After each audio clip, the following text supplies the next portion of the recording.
അല്ലാഹുവേ, ഞങ്ങളുടെ മാതാപിതാക്കളിൽ പലരും ഖബറിനകത്താണ് റഹ്മാനെ. അവരുടെ ഖബർ വിശാലമാക്കണേ അല്ലാ. സ്വർഗ പൂങ്കാവനമാക്കണേ തമ്പുരാനെ. സ്വർഗത്തിന്റെ കവാടം തുറന്നു കൊടുക്കണേ റഹ്മാനെ. ജീവിച്ചിരിക്കുന്ന ഞങ്ങളുടെ മാതാപിതാക്കൾക്ക് നീ ആഫിയത്തുള്ള ദീർഘായുസ് നൽകണേ തമ്പുരാനെ. അവരുടെ പൊരുത്തം നൽകണേ റഹ്മാനെ. അവരുടെ പൊരുത്തം നൽകണേ റഹ്മാനെ. അല്ലാഹുവേ, പടച്ചവനെ, ഞങ്ങളിൽ പലരും പല പല രോഗങ്ങൾ കൊണ്ട് ബുദ്ധിമുട്ടുന്നവരാണ് റഹ്മാനെ. ശിഫ നൽകണേ അല്ലാ. അറുത്തു മുറിക്കുന്ന രോഗങ്ങളെ തൊട്ട് നീ ഞങ്ങളെ കാക്കണേ അല്ലാ. സമ്പാദിച്ചത് മുഴുവനും വിറ്റ് ചികിത്സിച്ചാലും മാറാത്ത ഒരു രോഗം നീ ഞങ്ങൾക്ക് തരല്ലേ അല്ലാ. നീ ഞങ്ങളെ ദുനിയാവിലിട്ട് നരകിപ്പിക്കല്ല റബ്ബേ. മറ്റുള്ളവർക്ക് ഭാരമാകുന്ന ജീവിതം നൽകല്ലേ അല്ലാ.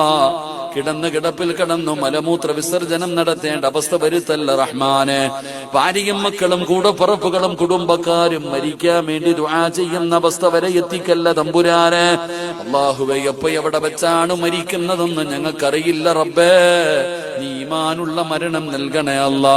ഷഹീദിന്റെ കൂലി കിട്ടുന്ന മരണം നൽകണേ അല്ലാ. 40 പേര് നല്ലത് പറയുന്ന മരണം നൽകണേ അല്ലാ.